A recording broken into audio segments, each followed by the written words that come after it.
নমস্কার, অ্যাস্ট্রো দীক্ষা চ্যানেলে আপনাদের সবাইকে স্বাগত জানাই। আজকে একটা বিষয় নিয়ে কথা বলবো, যেটার এফেক্ট এই সময়টাতে আমরা অনেকেই পেয়ে থাকি। আগেরবার আমি মীন রাশিতে শনি বকরি এই বিষয়গুলো নিয়ে কথা বলেছিলাম। তো প্ল্যানেটের এফেক্ট তো আমাদের ওপরে যথেষ্ট পরিমাণে হয়, সেটা কিন্তু আমরা রিয়েলাইজ করি।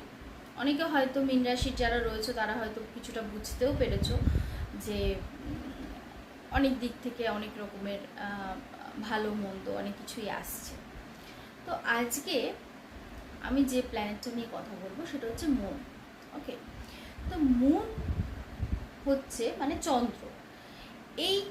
এটাকে আমরা এমনিতে কিন্তু আমরা জানি যে চন্দ্র কোনো গ্রহ নয়, চন্দ্র হচ্ছে উপগ্রহ। বাট অ্যাস্ট্রোলজিক্যাল জগতে আমরা চন্দ্রকে কিন্তু গ্রহ হিসেবে দেখি। এবং চন্দ্র মানে হচ্ছে, আমরা চন্দ্র মানে যেটা আমরা বলি না রাশি, রাশি কি? রাশি হচ্ছে আমাদের মন। মানে চন্দ্র যেখানে গিয়ে বসছে, যে ঘরে গিয়ে বসছে, সেটাই আমাদের কিন্তু রাশি হয়। তো আমরা বলি না যে ওই রাশির মানুষ এরকম, ওই রাশির মানুষ এরকম। তো কি করে সেটা বুঝি যে আমার মানে চন্দ্রটা যে ঘরে গিয়ে বসছে সেই রাশিটা যেরকম, সেই রাশির ক্যারেক্টারিস্টিকটা যেরকম, আমরা কিন্তু সেই রাশির ক্যারেক্টারিস্টিক আমাদের মধ্যে থেকে থাকে, আমরা সেরকমই হয়ে থাকি। যেরকম উদাহরণস্বরূপ বলা যায় যে মেষ রাশির মানুষ যারা মনের দিক থেকে ভীষণভাবে স্ট্রং, হ্যাঁ, কর্কট রাশির মানুষ যারা মনের দিক থেকে ভীষণভাবে একটু দুর্বল। হ্যাঁ, মানে একটা রাশির এফেক্ট আমরা পাই হচ্ছে ওই প্ল্যানেটের মধ্যে দিয়ে। তো এই যে চন্দ্রের এফেক্ট, এটা তো আমাদের মধ্যে প্রচণ্ড পরিমাণে হয়। শুধুমাত্র আমি যে রাশির সেই বিষয়টা তো থাকছেই, সেটার এফেক্ট তো আমি পাচ্ছি, আমার সেই ক্যারেক্টারিস্টিকটা থাকছে, আমার মন মানসিকতা কীরকম হবে কিছুটা নির্ভর করছে সেটার ওপর। আরেকটা বিষয় যেটা হয় যে তিথি, চন্দ্রের এফেক্টটা কিন্তু প্রচণ্ড পরিমাণে নির্ভর করে তিথির উপরে। এই যে একাদশী থেকে পূর্ণিমা আর একাদশী থেকে অমাবস্যা, এই যে তিথি, এই তিথিটা কিন্তু ভীষণ ইম্পর্টেন্ট। কারণ আমরা জানি চন্দ্রের এফেক্টে আমাদের মানে নদীতে জোয়ার ভাটা এই সমস্ত কিছু হয়। দেখবে পূর্ণিমা অমাবস্যা এসবে কিন্তু এই জিনিসগুলো প্রচণ্ড পরিমাণে বাড়ে। বলা হয় বিভিন্ন জায়গায় দেখা যায় পূর্ণিমাতে জলোচ্ছ্বাস হচ্ছে। তো এই যে জোয়ার ভাটার বিষয়টা, এই জোয়ার ভাটার বিষয়টা যেরকম নদীতে হয়, আমাদের মনের মধ্যেও কিন্তু হয়। দেখবে বেশিরভাগ সময় মানুষ পূর্ণিমা অমাবস্যাতে ভীষণভাবে ইমোশনালি স্ট্রেস নিয়ে ফেলে, প্রচণ্ড পরিমাণে ইমোশনাল, তাদের মধ্যে একটা অস্থিরতা কাজ করে, হয়তো কিছু ভালো লাগছে না, মুড সুইং হচ্ছে, প্রচণ্ড পরিমাণে মানসিক দিক থেকে অস্থিরতা মানে একটা ফেস করছে। এবং সমস্ত কিছু হয় হচ্ছে এই একাদশী থেকে পূর্ণিমা এবং একাদশী থেকে অমাবস্যা, এই টাইমের মধ্যেই বেশিরভাগ জিনিসটা হয়। তো চন্দ্রের এই এফেক্টটা কোনো সময় যাদের আমাদের চন্দ্র উচ্চস্থ চার্টে ভালো পজিশনে রয়েছে তাদের ক্ষেত্রে খুব একটা অসুবিধা হয় না, তারা ব্যাপারটাকে মানে এই মুনের এফেক্টটা আমাদের উপর ঠিকঠাকই হয়।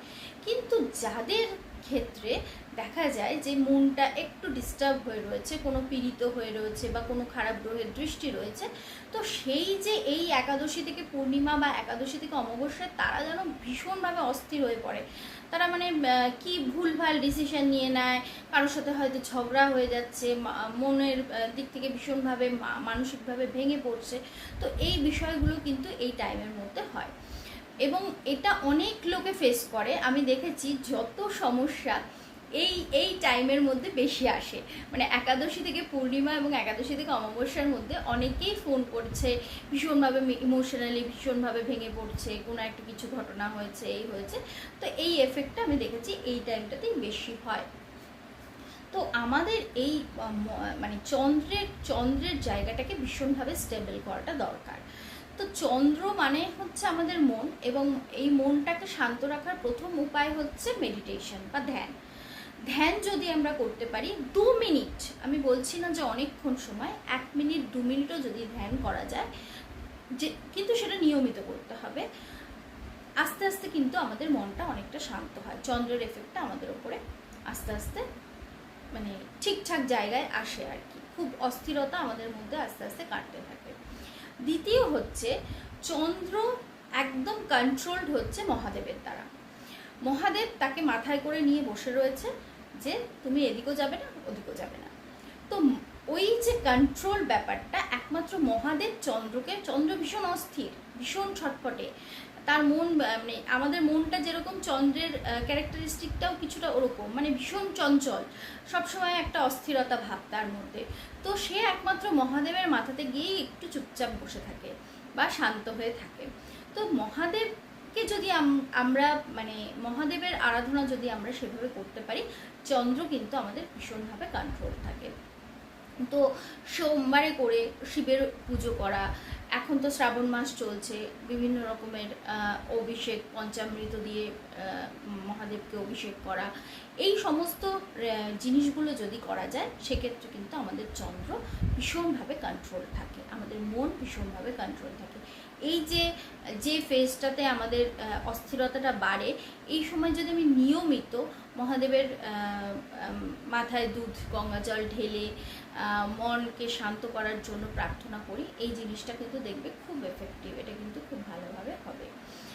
এটা আরেকটা ব্যাপার যেটা যে রূপোর জিনিস, চন্দ্রের ক্ষেত্রে রূপোর জিনিসটা ভীষণভাবে কাজে লাগে।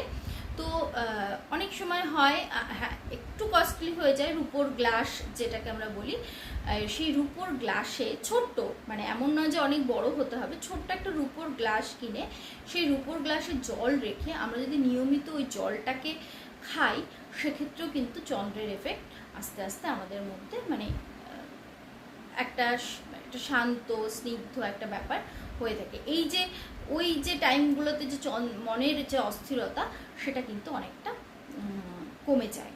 তো এই বিষয়গুলো কিন্তু ভীষণ ভালো, এবং এগুলোকে কিন্তু আমরা যদি মেনে চলতে পারি তাহলে এই যে বিভিন্ন সময় যে সময়গুলো চন্দ্র ভীষণভাবে অ্যাক্টিভ হয়ে যায়, পূর্ণিমা অমাবস্যা এই টাইমগুলোতে, তো এই সময়গুলো দেখবে যত রকমের খারাপ জিনিসপত্র মানে ভীষণভাবে সুইসাইডাল টেন্ডেন্সি মানুষের বেড়ে যায়, মানে চন্দ্রটা যখনই ভীষণভাবে কোনো খারাপ গ্রহের দ্বারা দৃষ্ট হয় এই টাইমে কিন্তু ওই এফেক্টটা আরও বাড়ে, ভীষণভাবে মানুষ সুইসাইডাল টেন্ডেন্সি বেড়ে যায়, ভীষণভাবে মানুষ অস্থির হয়ে পড়ে, মানসিক দিক থেকে প্রচণ্ড ভেঙে পড়ে, দুঃখ কষ্ট মানে একটা খুব খারাপ পরিস্থিতির মধ্যে দিয়ে যায়।